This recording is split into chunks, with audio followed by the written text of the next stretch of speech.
Ого. Да как так-то? Похоже, даже не слиплась. Или не вся. Офигеть. Ну вот эти, по-моему, 3 только слиплись, а эти вроде все отличные. Вот это прикол. Короче, сварил спагетти в мультиварке. 8 минут. Режим каша. Просто налил воды, чтобы чуть покрывало, там посолил. Сейчас попробую.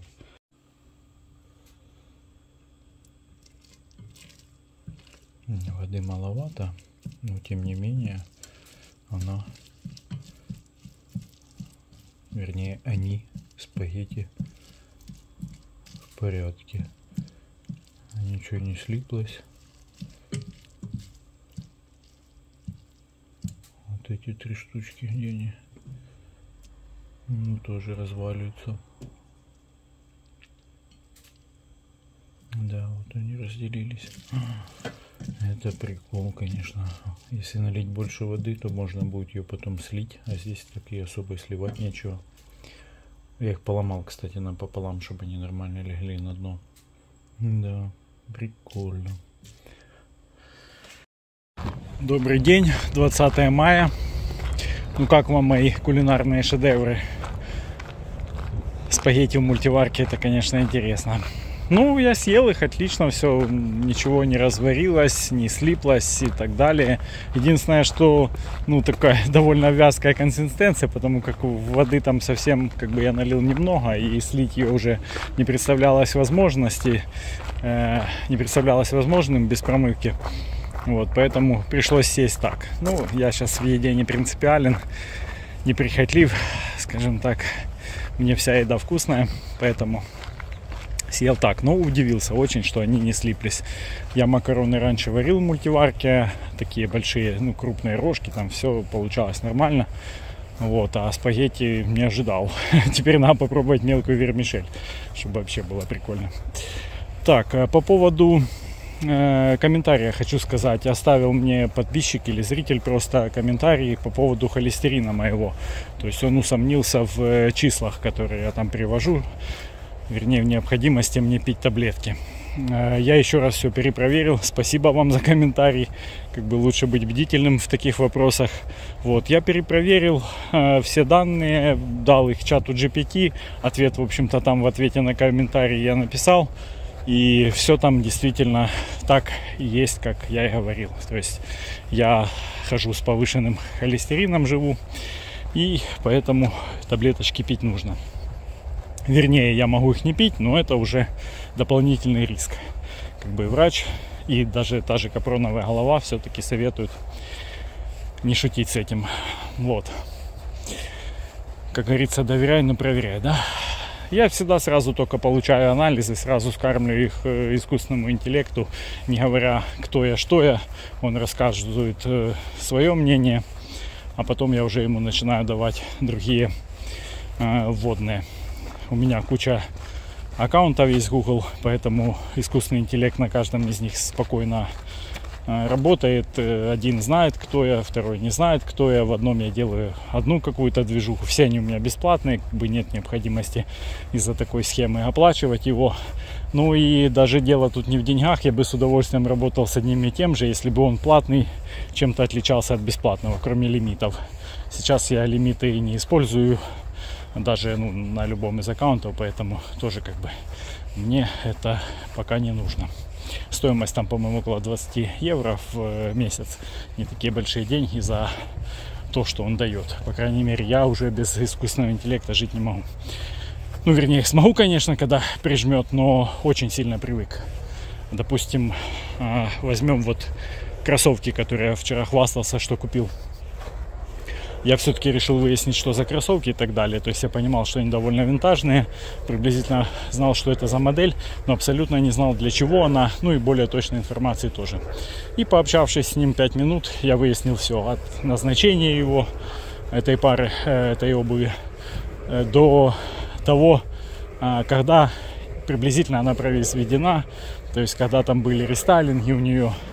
И так далее и тому подобное. То есть моя эта винтажная пара, она сделана до 2012 года, потому как тогда еще Zen шились в Италии, а уже там с 2012 года есть упоминание, что они идут в Румынии, по-моему. В общем, как-то так вышли мы на эту дату. Я думаю, там в районе 2010 года она сделана. И сейчас я еще раз пересмотрел, что он мне вчера отвечал, и для себя принял решение, что обувь для Сантьяго не подойдет мне, потому как она жесткая для такого участка длинного пути. То есть, если бы я был готов к ходьбе длительной в жесткой обуви, подготовлен тренировками, там, либо любил это дело, в общем, тогда да, можно было. Она неубиваемая и дошла бы, наверное, до самого конца пути эта пара. Но так как я хожу вот в хоке, тренируюсь, по сути, да, весь мой километраж, который я прохожу подготовке к пути Святого Иакова, я хожу в суперамортизирующей обуви.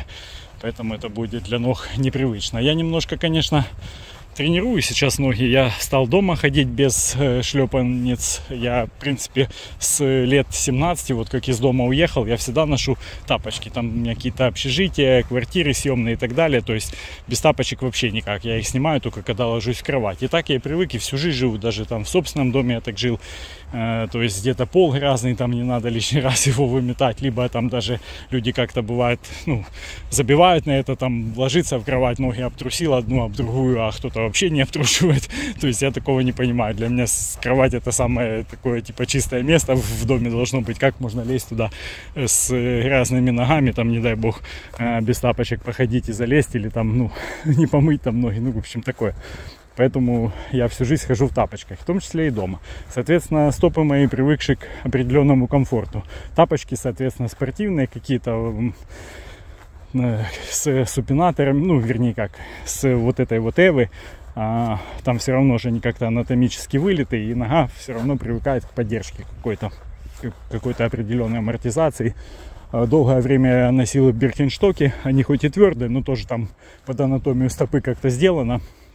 И, видимо, совсем отличается ощущение, потому что сейчас я хожу просто в носках босиком. И ноги вообще по-другому. То есть я вот стоять долго не могу, ноги себя по-другому чувствую. То есть начинает побаливать свод там где-то вот, либо даже пятки твердо, мне кажется. Я, конечно, может, чуть-чуть накручиваю себя еще из-за того, что что-то новое такое делаю для ног, да. И возможно, что все равно... скорее всего, да, логично было бы подумать, что действительно это ощущается немного по-другому. Вот, это как такая, типа, разнообразная тренировка для стоп получается. И по поводу этой скарпы. Я тоже похожу в ней некоторое время, сегодня я их постирал. Я думаю, что вот такие какие-то участки я буду там со щебнем выбирать. И посмотрю, как они вообще, вот как мои ноги будут себя чувствовать, в довольно жесткой обуви.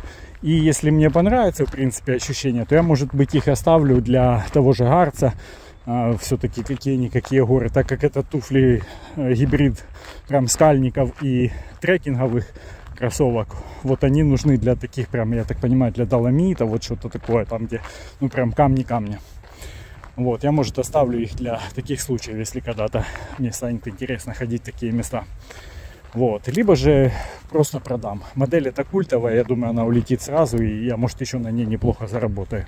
Тем более еще итальянского пошива, я думаю, есть любители, которые гоняются за такой обувью. Стельки я поставлю туда какие-то из своих, там есть у меня. Либо же куплю тоже так же точно, как они мне приехали на Алиэкспрессе, новую пару. Вот. Я потом сниму их обязательно, конечно, когда начну ходить в них, свою реакцию на них опишу. Там есть, конечно, нюансы в такой старой обуви. Это состояние резины, вот так из моего жизненного опыта. То есть может быть расклейка подошв. Это в основном встречается в кроссовках, таких классических, там Nike, каких-то Адидасах старых, винтажных. То есть ты можешь их визуально взять как новые, да, там, какого-нибудь условно 2010 года, обуть, пройти в них километры, они просто развалятся на ногах, потому что клей уже там, изжил свои свойства. Вот, также они не любят высокую температуру, там какую-то горячую воду сильно. Если вот я стирал, старался минимально, чтобы контактировала, пребывала в воде эта пара, вот, и на солнце сейчас не вывешивала, в тенек повесил, то есть, чтобы клей там лишний раз термически не подвергался воздействию. Вот это важная такая штука. Ну а так, в принципе, что там еще резина может свои свойства терять. Ну, как я и сказал, в этой паре там с резиной все хорошо, она довольно эластичная. Даже вот я пока их чистил, там камушки эти все убирал, то есть резина мягкая, все окей в этом плане. Ух, я натарахтел 8 минут. Так, а я пошел гулять. В общем-то, сегодня жарко, у нас 21 градус. Рюкзачок у меня все того же 7-килограммового веса. Планирую сегодня пройти где-то километров, хотелось бы 15. Посмотрю, как выйдет. В общем-то, ходить тяжеловато. На плечи давит рюкзак. Этот он без разгрузки. Я так понимаю, ощущается не так, как будет нормальный полноценный рюкзак. И, кстати, по поводу рюкзака есть у меня некоторые результаты моих поисков. Может, позже включусь, расскажу. Сегодня не крутится ветрячок. Наверное, у тех ребят, которые педали крутят, выходной сегодня. Это я прикалываюсь так, если кто не понял. Вчера я рассказывал, там есть у Пелевина интересное произведение, где тема эта раскрыта своеобразно.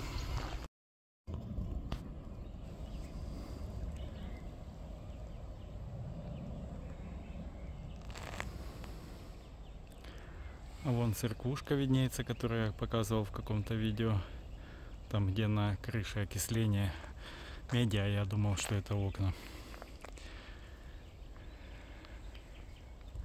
Вот такое небо красивое.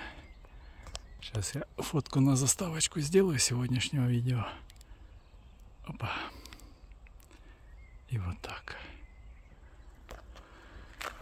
Да, какой-то военный самолет. И он такой, главное, взлетел и сразу пошел на посадку, куда-то скрылся. Интересно.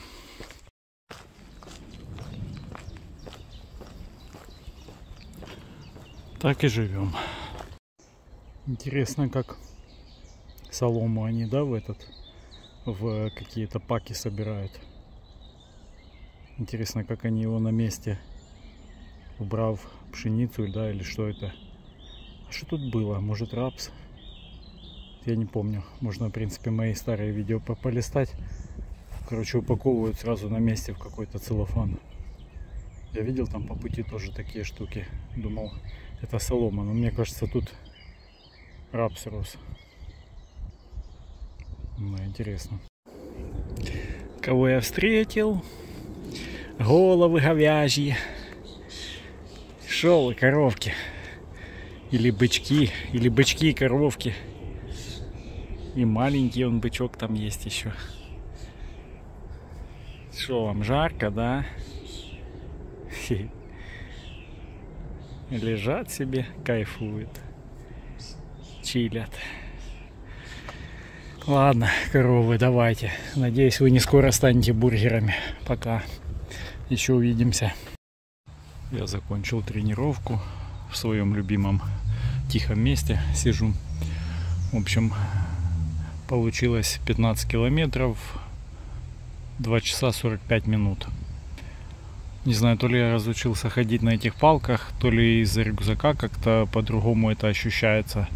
Но, блин, прям ноги болят, не знаю, суставы, вот как я раньше чувствовал без палок, когда ходил много, так сейчас вот чувствую с палками.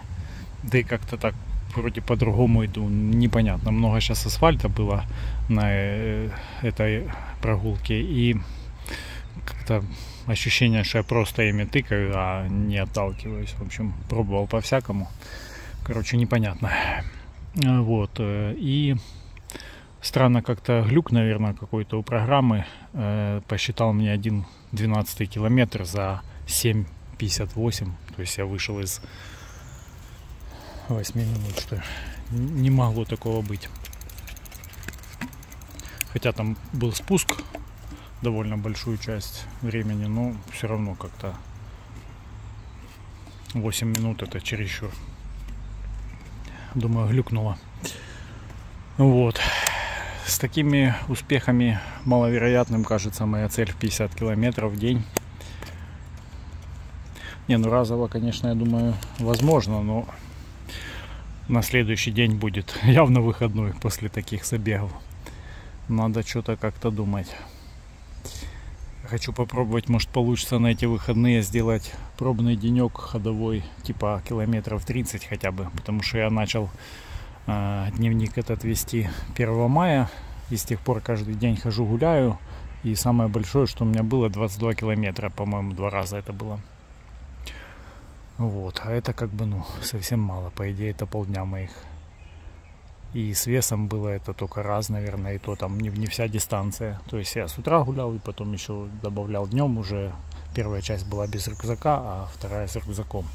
Поэтому надо сделать пробный заход такой, хотя бы километров на 30, уже полноценно с рюкзаком, хотя бы, ну, там, может, 5 килограмм сделать.